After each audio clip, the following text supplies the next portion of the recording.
Thank you very much, Mr. President. Thank you, Majority Leader.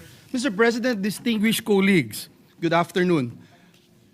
Today, this representation rise to sponsor a measure that seeks to modernize a legal framework that has remained virtually untouched for more than 7 decades. Yes, you heard it right, Mr. President. More than 70 years, Mr. President.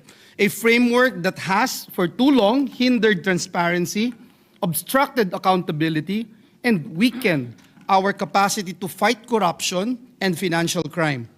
Mr. President, this representation has the honor to sponsor Senate Bill number 1728, also known as the Banking Reform for Integrity, Good Governance, Honesty, and Transparency, or the BRIGHT Act. For over 70 years, the Philippines has maintained one of the most restrictive bank secrecy regimes in the world. What was originally crafted to protect depositor confidence has over time evolved into a shield for impunity, a refuge for illicit wealth, and a serious obstacle to effective financial regulation. Under our existing statutes, primarily Republic Act number 1405 and RA 6426, the confidentiality of bank deposits is so strict, so absolute, that even our own regulators struggle to perform their mandates. Courts, investigators, the Bangko Sentral ng Pilipinas, the Anti-Money Laundering Council, and even Congress itself, Mr. President, often find their hands tied by rules written in 1955. Mr. President, in a world where financial criminals operate with speed and sophistication, our laws still operate with a typewriter. Sa loob po ng mahigit 7 dekada, 70 taon po ito, Ginoong Pangulo, para sa marami nating mga kababayan, tila ba may dalawang magkaibang patakaran ang ating lipunan hinggil po sa usaping ito. Una, para sa karaniwang mamamayan, ang manggagawa, ang maliliit na negosyante na ang simpleng bank account ay pwedeng masilip ng BIR o AMLA kapag kinakailangan.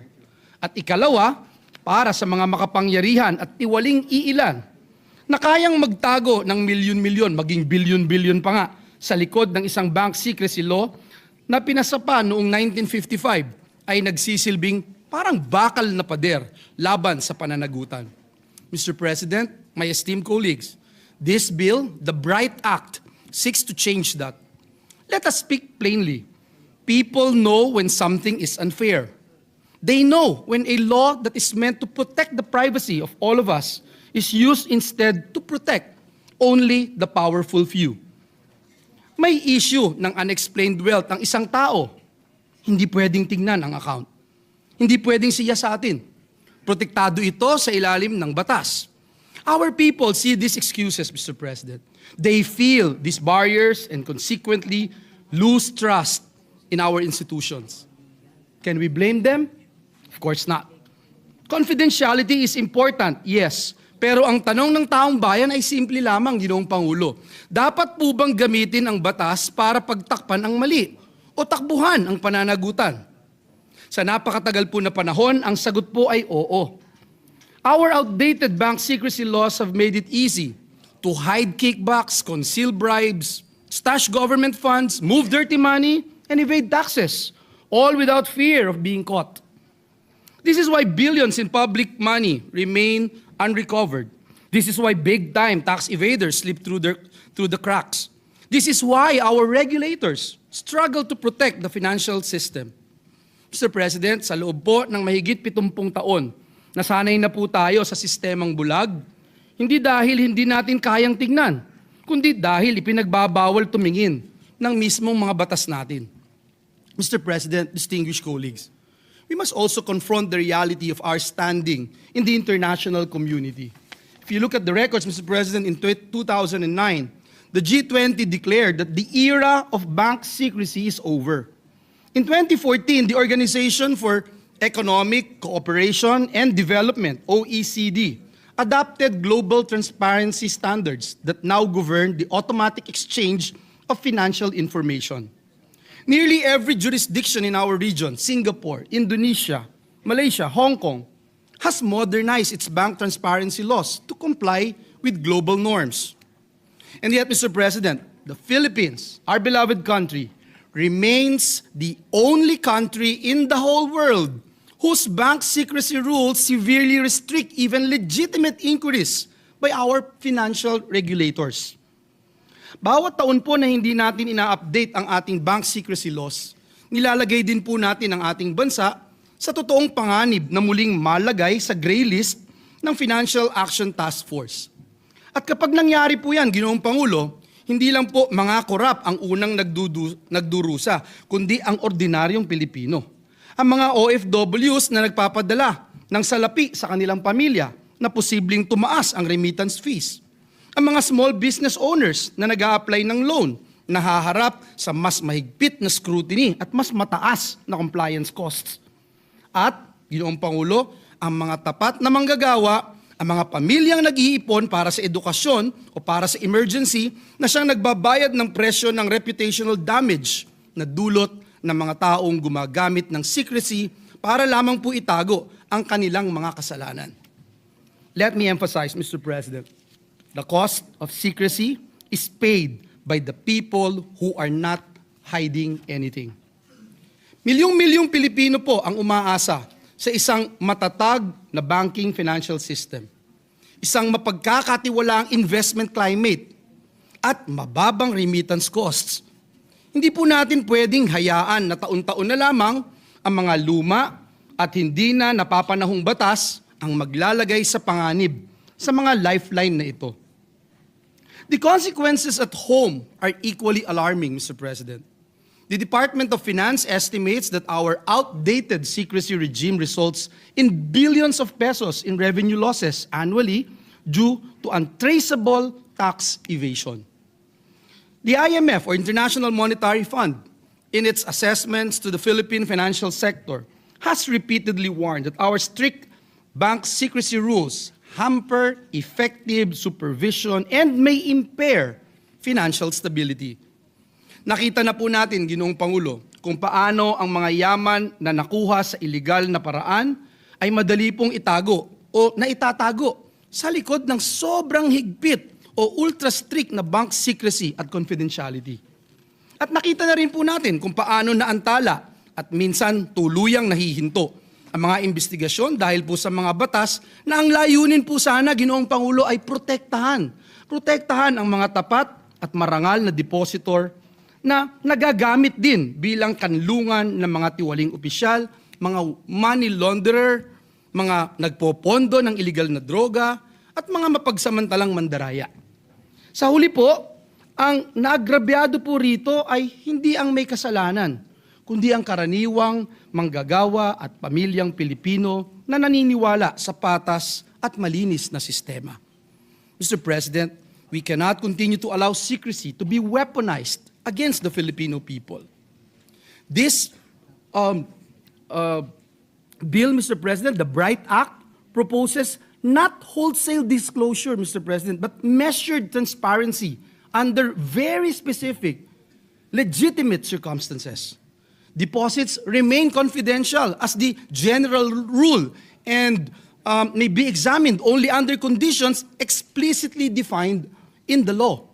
Among these legitimate purposes are investigations by the courts, inquiries by Congress, including impeachment proceedings, investigations conducted by the Office of the Ombudsman, supervisory examinations by the BSP, inquiries by AMLA, BIR, and specific financial regulators, lawful access for the settlement of estates of deceased depositors, and voluntary authorization by the depositor. Each request must follow clear procedures, subject to safeguards provided by the Act and consistent with the Data Privacy Act.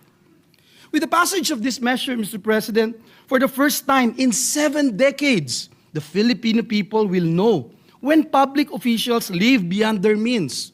There is a way to find out, Mr. President. When billions of pesos disappear, they cannot hide behind secrecy. When corruption happens, investigations can move forward. When regulators need information to protect the economy, they can act, Mr. President. When crimes occur, they cannot be covered by confidentiality.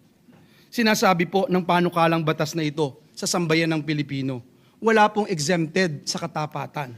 walang privilege sa katotohanan. Mr. President, we are mindful of the burden placed on banks and non-bank financial institutions. And kaya po sa BRIGHT Act, naglalagay po tayo ng provision for safe harbor for institutions that comply in good faith.